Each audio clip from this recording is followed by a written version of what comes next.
မြတ်စွာဘုရားရှင်ရဲ့နောက်တော်ပမတကြံမင်းကြီးကသပိတ်နဲ့နှထသင်္ကန်းကြီးပိုက်၍ကပ်ပြရဖြစ်နေလိုက်ပါလာသည်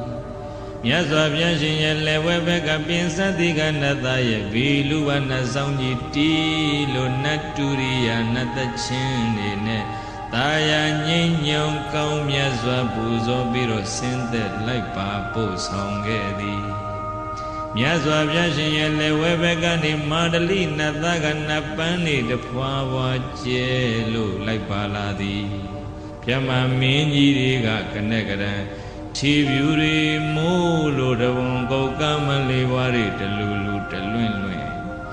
နတ်တည်းရဲ့ခန္ဓာကိုယ်ကထွက်တဲ့ကိုယ်ရောင်ကိုယ်ဝါးတွေမြတ်မာတွေရဲ့ကိုယ်ကထွက်တဲ့အယောင်အဝါးတွေအလည်းဖြစ်တဲ့ဗရမဆောင်နဲ့မြတ်စွာဘုရားရှင်ကိုယ်တော်မြတ်ကြီးရဲ့ခန္ဓာကိုယ်တော်ကနီလရောင်ကြီးတော်တွေပိတရောင်ကြီးတော်တွေလောဟိတရောင်ကြီးတော်တွေဩဒတရောင်ကြီးတော်တွေမြင်စိတ်ထရောင်ကြီးတော်ပြူပြူပြက်ပြက်ပပတရရောင်ကြီးတော်ဆိုတဲ့ရောင်ကြီးတော်6သွဲတွေဟာနတ်တိမြမတွေရဲ့ကိုယ်ရောင်ကိုယ်ဝါတွေဖုံးလွှမ်းပြီးမှပြူပြူပြက်ပြက်တလဲလဲကွန်မြူနေတာဘယ်နေ့တော့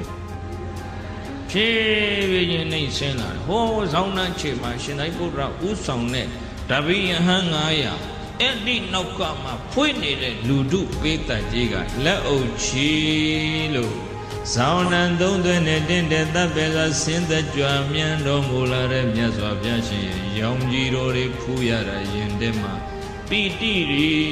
ပြုတ်လို့လေပေးတတ်ကြီးဗုဒ္ဓမြတ်စွာအတက်တုံးကလိုပဲ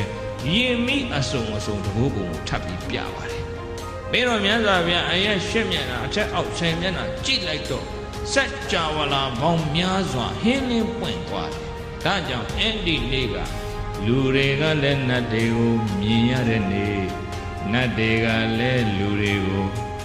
မြင်ရတဲ့နေ့ထူးမြတ်တဲ့နေ့ဆိုတာဒီလိုသဘောပေါက်ရတယ်။မှန်လားပေသက်ကြီးတို့ဖြည်းဖြည်းချင်းဆင်းသက်လာတာဒကာမတွေဟာလေအသက်ရှူဖို့မေ့နေမတတ်ပဲ